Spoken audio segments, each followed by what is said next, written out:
by you and closer than most to you. And what am I supposed to do? Take it away, I never. Alexa, stop. What is up, guys? How's it going? Welcome to my 15 minutes before I go back home and play with my children. Actually, let's see what is the temperature where I am at. I'm going to go ahead and screen share because I'm going to be showing you guys a tip here in un momento. But let's take a look and see if the weather's going to be nice enough for me to take him on a bike ride. Port Washington weather right now. Oh, it's a little too cold for me to take him on a bike ride. His little fingers will be numb by the time we get off. So I'm going to show you guys a tip for your text messages as they go out. Now, really quickly, I want to put these into the right what is the right term? Context. I have people all the time saying, "Oh, you do cold texting." No, I do not do cold texting at all. I think that's a horrible idea. Probably a really quick way to get yourself sued by doing cold texting. So do not go out cold texting people. Have I done it before on accident? I have done it on accident. What I mean by that is I've pushed people into a pipeline that I didn't realize I had a cold SMS set up on. But let's say that you have a lead form that you're running for your agency, or maybe you're doing a survey or some sort of funnel or whatever might be the case that you guys have, and you're driving leads all day long. Maybe you even have a webinar that you've been running. I for a long time I was running a webinar, and I would do I would do live webinars all the time. Well, one day I closed out this webinar and it was like $50,000, and I was Bugs Bunny on the moon.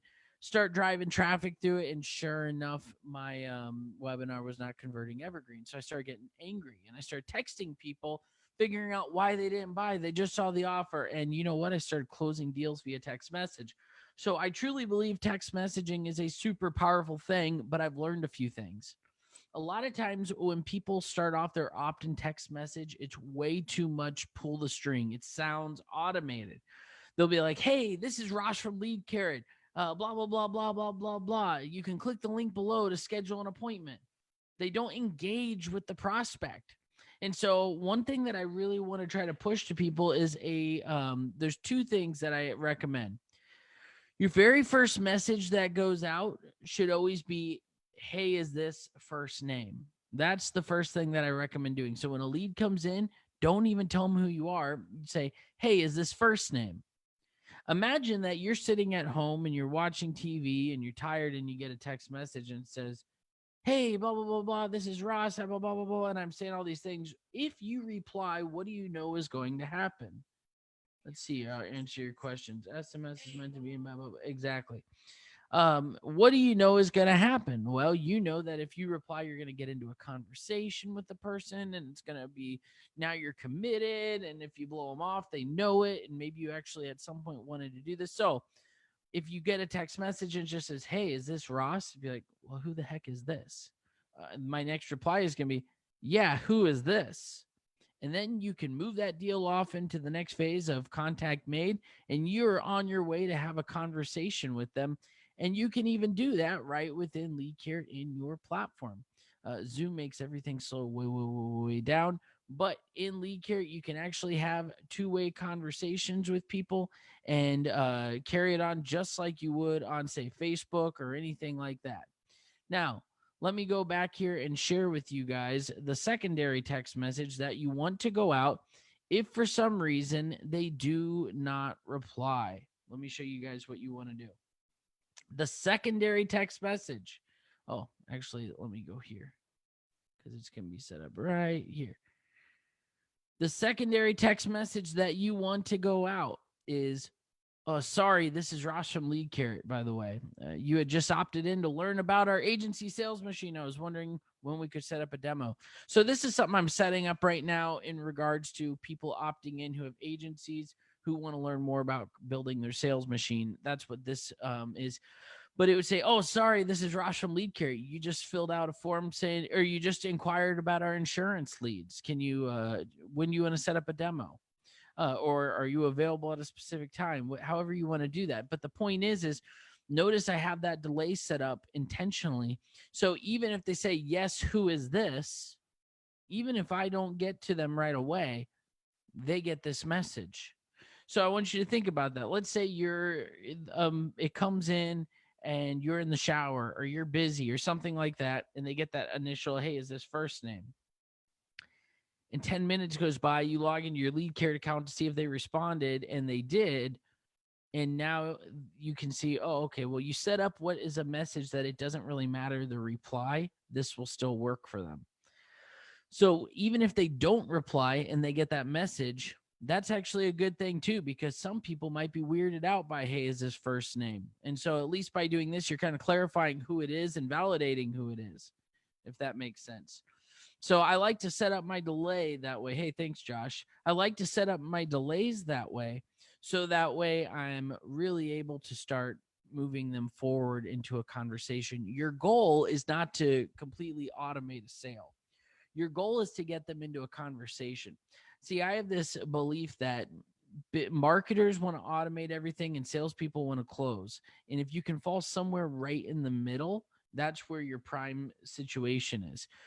So it's somewhere right in the middle between automation and human, because the best kind of sale that you can have is a one-to-one sale. That's the best kind of sale you can have, because you can overcome people's objections. But the problem is it's the least scalable that you can have. So the goal is what if you could pull things off your plate?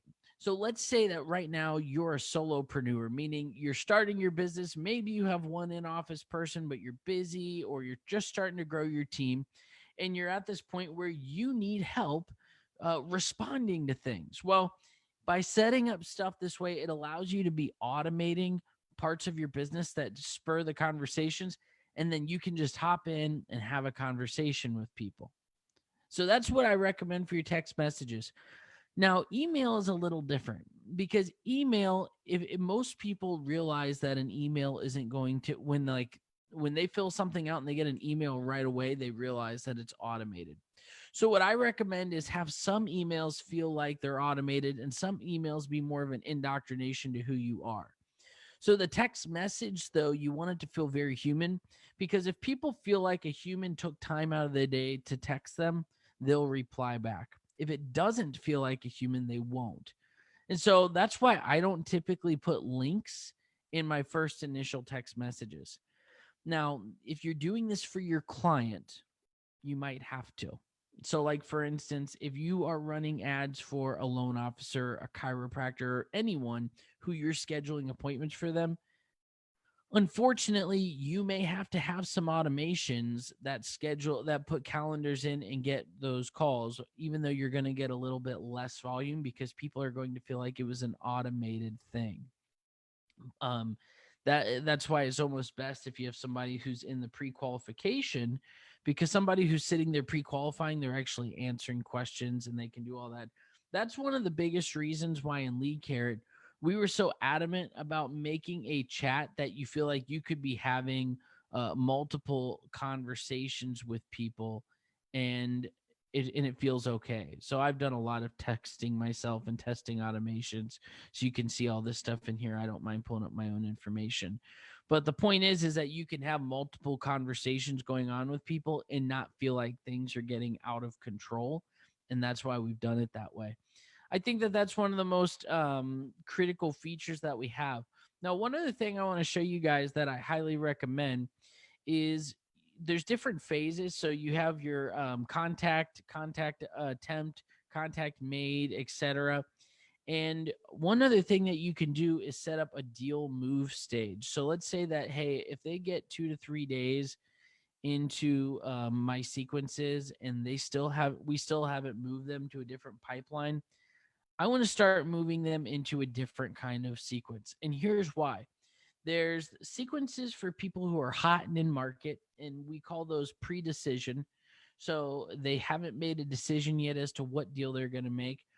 And then there's people who have faded. You want to stay in front of them, but they're no longer as active. Maybe that deal's rotting much more than it should be. Now, there's a lot of reasons why you want to keep those people on a specific sequence, though. And that's specifically because if you stay in front of them, they will come back from an empathetic standpoint. So here's what I mean by empathetic. You might think, well, why would they ignore me? They just filled out a form. Why would they not want to reply? They just said they were interested in leads. I can't tell you how many times I fill something out because I'm legitimately interested in it. And then as time goes, like they call me at the worst time, like I'm busy and I'm in the middle of things, and they text me and I'm like, I can't reply right now. I'm in the middle of a meeting. And they just keep getting in front of me at the wrong time. And then eventually, on my terms, because they've stayed in front of me enough, I'm going to call them back. I want to get on this meeting and set something up with them. And so that's typically going to end up landing in the contact attempt, because those people, you've attempted to contact them, but you haven't actually been able to. So let's pretend you have about 2 to 3 days of SMS and email sequences. And then what you want to do is go ahead and set it up that you're going to move a deal to a contact attempt. So what that means is if those people hit your lead in pipeline and you've attempted to contact them for a little bit and they're just not filling any of this, they're not replying, they haven't moved into the contact made, well, now you can move them over into the contact attempt column on an automation. And there you can start setting up more things. So what I would recommend doing is write down a list of like 10 objections. So I'll give you an example. Let's pretend you're a loan officer, or you're in the housing market, or even if you're an agency owner and you think, what are 10 reasons right now why people might not choose me? So you might say, okay, well, maybe because right now in the housing market, there's low inventory and there's not a lot of people selling their homes. So maybe they're worried that this is a bad time. Maybe they can't get enough for it. So then you could write an email that might say why this is the perfect time to sell your home. And on that, where it says why this is the perfect time to sell your home, now you have an email talking about, listen, yes, the coronavirus is going on and there's this, and this, and people might be scared, but there's also very little inventory on the market. So you can actually probably sell your home quicker for those people who they can't help it. They have to move during the coronavirus, and you might be able to get more for it. So then you say, okay, well, let me create an email sequence out of that. And then you go ahead and you put your first email and you put why you should do this. Or, well, I want to get lead generation, but I'm going to wait until after the coronavirus before I hire lead generation. Why now is the perfect time for generating leads? And then you write your email to them and you set that up and you send them through. And here's what I do. I've gotten out of this habit a little bit over the last month just because we've been doing other things. But I used to write an email. Christian can tell you this. Almost every day, I used to write an email while I was taking a dump, and I would send it to him. He would blast it to everyone on my list, and then he'd throw it into a sequence. You can do the same exact thing on here every single day. You don't have to sit there and write down 100 emails at once. Every single day, just sit there and write one email sequence and have a list. Like as you're talking to people, you're going to come across objections. Keep a board of objections. So that way you have things that you can put on. Then every now and then, maybe you sneak in a text message. What would be a good text message? Something like, hey, this is Ross just circling back to see if you are still interested in getting more sales for your agency and taking on more clients for your agency. Those little things after they've been following you for a little while are great. And here's another tip that you can do. Lead Carrot is set up also as a trigger in Zapier.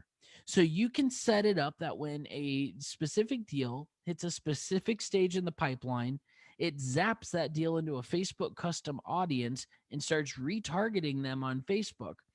That way your messaging can change. So you could say, hey, when I move them to here, I want to pull them from this custom audience and I want to put them in this custom audience. And what that's going to allow you to do is change your tone, change your pitch. And because somebody who's already interested, you can be a little bit more immediate, sound a little more personalized. But after a while, you want to make sure you drip them into a sequence that they pretty much know it's automated. And the reason why I say that is because otherwise you look desperate. You look desperate otherwise.